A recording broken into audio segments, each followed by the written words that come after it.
Hello everyone, स्वागत है आपका इजी सक्सेस कोचिंग के ऑनलाइन क्लासेस में। मैं हूं नवीन और आज मैथ्स के कुछ डाउट्स जो बच्चों से प्राप्त हुए हैं उनको लेकर आया हूं। क्वेश्चन के 16 आउट देखते हैं। जो डाउट्स बच्चों ने भेजे हैं उनको देखते हैं किस तरीके के डाउट्स हैं और किस तरीके से उनको सोल्व कर सकते हैं। ठीक है, चलिए स्टार्ट करते हैं क्लास।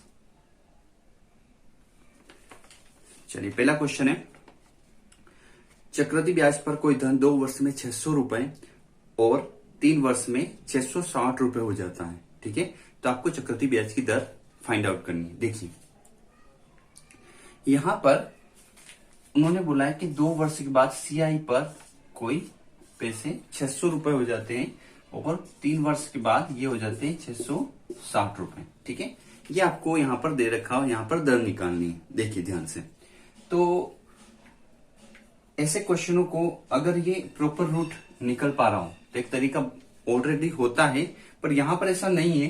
तो ऐसे क्वेश्चनों में आपको ये देखना है कि यहां पर जो बन रहा है ब्याज, जो बन रहा है मतलब 600 से यहां पर 660 हुए, तो ब्याज कितना बना यहां पर 2 से 3 वर्ष के दौरान, मतलब 2 साल के बाद तीसरे वर्ष के दौरान यहां पर चक्रवृद्धि ब्याज बन गया 60 रुपए। दिख रहा है आपको, ये अमाउंट है। ठीक है, तो ये दोनों अमाउंट है, टोटल अमाउंट है। 2 वर्ष के बाद 600 रुपए हो जाते हैं टोटल, ठीक है, जिसको आप मिश्रधन बोलते हो। और 3 वर्ष के बाद टोटल क्या हो जाते हैं यहाँ पर 660 रुपए हो जाते हैं। ये बात बोल रखा। तो यहाँ पर 2 और 3 के बीच में गैप कितनी है, 60 की, मतलब 60 ब्याज बना है। आपकी सीआई जो है यहाँ पर चक्रवृद्धि ब्याज जो है वो कितना है, 60 रुपए है। ठीक है, तीसरे वर्ष के दौरान, यहाँ दूसरे के बाद तीसरे के दौरान। तो यहाँ पर जो बीच का गैप आया वो 60 है, सीआई 60 है। तो ये सीआई 60 किस पर बना, 600 पर बना, क्योंकि चक्रवृद्धि ब्याज का मीन्स ये होता है कि पूरे अमाउंट पर निकलता है। और 2 साल का टोटल हो रहा था 600, तो 600 के ऊपर ब्याज बनेगा। तो 600 के ऊपर ब्याज बना, 60 ब्याज बना 600 के ऊपर, तो इसका परसेंट निकाल लेते हैं। इसका परसेंट आया आपके पास 10%। तो ये 10% अपना आंसर आ गया। ठीक है, डायरेक्टली एक बार और ध्यान से समझ लीजिए। 2 वर्ष के दौरान सीआई पर 600 रुपए बने, 3 वर्ष के दौरान कितने बने, 660 रुपए बन गए, वही अमाउंट। तो वो बोल रहा है कि आपको दर बतानी है। तो यहाँ पर 60 का ब्याज बना है, कितने के ऊपर, 600 के ऊपर बना होगा, क्योंकि दूसरे साल से तीसरे में जाएंगे तो 2 साल के ऊपर ब्याज लगेगा पूरा। तो नीचे 600 रख दिया और 100 से, तो 100 से अपन ने परसेंट निकाल लिया और कितना परसेंट आंसर आ गया, 10%। सीआई की दर कितनी आई अपने पास, 10%। चलिए देखते हैं दूसरा क्वेश्चन। 2 पाइप ए और बी एक टैंक को क्रमशः 8 और 10 मिनट में भर सकते हैं। एक निकासी पाइप सी 16 लीटर प्रति मिनट से टैंक को खाली कर सकता है। देखिए, ए और बी मिनट में भरने का दे रखा है और सी की कैपेसिटी दे रखी है खाली करने की। ये नहीं बोल रखा है कि सी इतने में खाली करता है, वो बोल रहा है निकासी पाइप सी 16 लीटर प्रति मिनट में टैंक खाली कर सकता है। तीनों पाइप एक साथ 40 मिनट में टैंक को खाली कर सकते हैं। तीनों अगर ओपन रहे तो एक साथ 40 मिनट में टैंक को खाली कर देते हैं। टैंक की क्षमता कितनी है, ठीक है, कैपेसिटी पूछिए कि टैंक कितने लीटर का। देखिए, तो ऐसे क्वेश्चनों में आपको सबसे फर्स्ट अपन सोल्व करने के तरीके से ही देखते हैं। पहले तो देखते हैं 2 टैंक जो दे रखे हैं, एक 10 है, 8 है और एक 10 है। ठीक है, ये इनकी कैपेसिटी दे रखी है मिनट में। ठीक है, तो ये 8 है और ये 10 है मिनट में। सॉरी, इनके नाम है ए और ये है बी। ठीक है, और ये बोल रखा है कि अगर तीनों एक साथ ओपन रहे, ए बी सी, तो ये लगते हैं इनको 40, तीनों एक साथ। ठीक है, तो 40 में ये क्या कर देता है, उसको खाली कर देता है। अगर तीनों एक साथ ओपन रहे तो 40 में खाली हो जाएगा। तो टोटल वर्क या कुल जो कैपेसिटी है उसके अपने अकॉर्डिंग अपन ने तीनों का एलसीएम ले लिया। 40, 8 और 10 का एलसीएम ले लेते हैं। यहाँ पर टोटल वर्क या जो कैपेसिटी होती है टंकी की वो निकाली जाती है इस तरीके से। तो एलसीएम आ गया इनका 40, डिवाइड कर देते हैं। यहाँ पर रेशो आया 1, यहाँ पर आया 5 और यहाँ पर बना 10 से डिवाइड करेंगे तो कितना आया, 4। ठीक है, तो इनका रेशो आ चुका है, मतलब अलग अलग पाइप की कैपेसिटी आएगी। यहाँ पर 5, यहाँ पर 4 और यहाँ पर 1। अब ध्यान से आपको समझना है, आपको सी की कैपेसिटी दे रखी है और उसी से आपको क्या निकालना है, टंकी की या टैंक की क्षमता निकालनी, कैपेसिटी निकालनी कि कितनी कैपेसिटी की आपके पास टैंक है। तो आप उसकी कैपेसिटी निकालने के लिए आपको ये पता होना चाहिए, जो सी जो है उसकी कैपेसिटी उन्होंने दे रखी है आपको 16 लीटर पर मिनट। इसका मीन्स 1 मिनट में वो 16 लीटर पानी बाहर निकालता है। तो आप ये देख लेते हैं कि सी जो नल है वो टंकी को कितने समय में खाली कर देता है। अगर वो मिनट आ गए आपके पास तो यहाँ पर आप आराम से टोटल टंकी की क्षमता निकाल सकते हो, कैपेसिटी निकाल सकते हो। तो देखते हैं यहाँ पर, देखिए दोनों नल ए और बी अगर स्टार्ट रहे तो ये 1 मिनट में इसका 5 और 4 कितना 9 भाग भर सकते हैं। ये दोनों भरने वाले नल है, ठीक है, ध्यान से देखिएगा।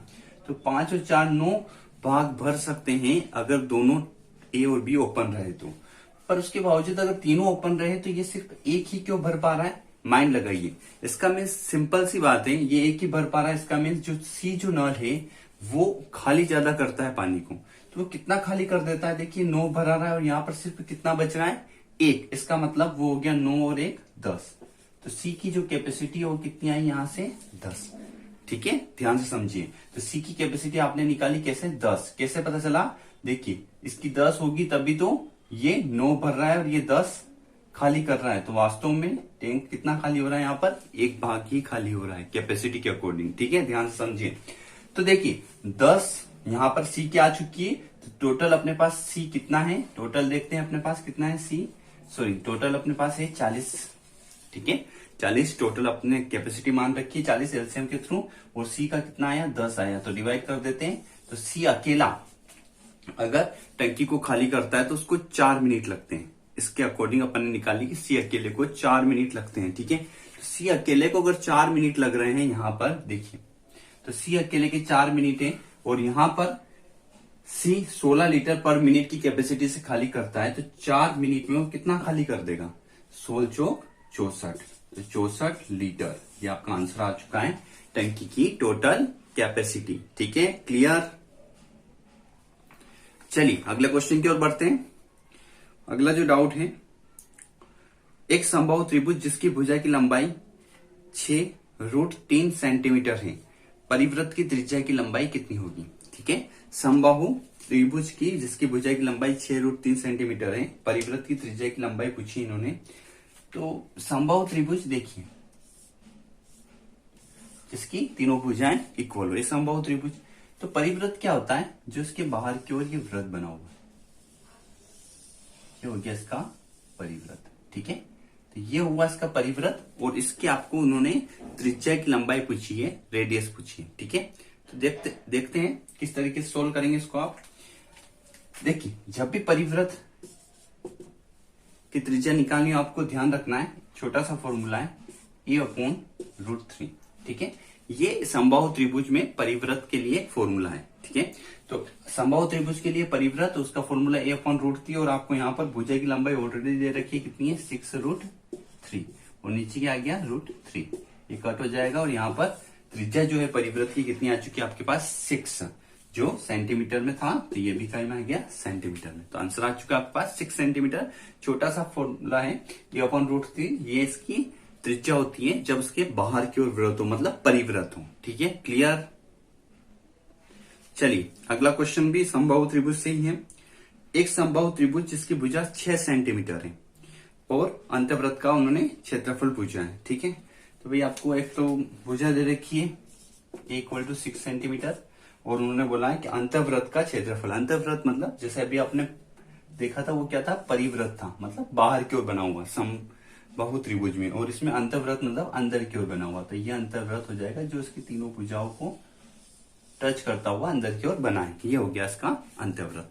तो इसका क्षेत्रफल पूछा है आपको। तो सबसे पहले क्षेत्रफल निकालने के लिए आपको पता है वृत्त का क्षेत्रफल मतलब पहले रेडियस त्रिज्या होना चाहिए, πr² आप निकाल पाओगे। तो सबसे पहले तो यहाँ पर जो अपने पास समबाहु त्रिभुज की भुजा है इससे आप निकालते हैं अंतवृत्त की त्रिज्या। तो अंतवृत्त की त्रिज्या का फॉर्मूला है r =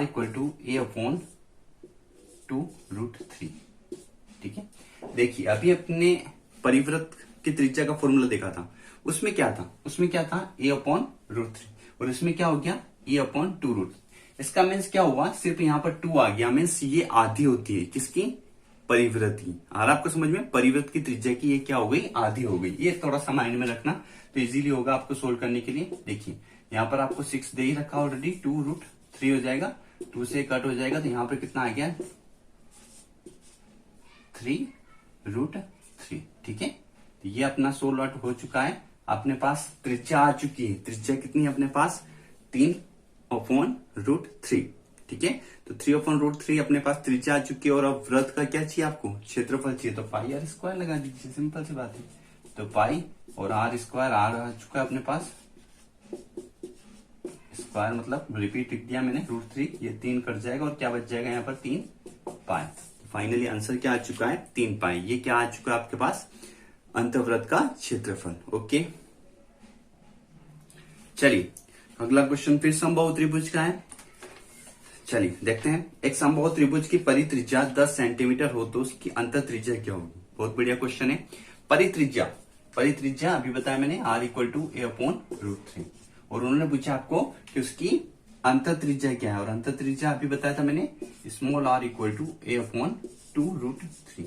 देखिए इसी बात पर बात कर रहा था मैं, क्या फर्क है इन दोनों में, यहां पर a/√3 था, यहां पर भी a/√3 है, पर 2 आ गया, मतलब ये हाफ होती है इसकी। इतना सा ध्यान रखो तो आपको याद रहेगा हमेशा एग्जाम तक।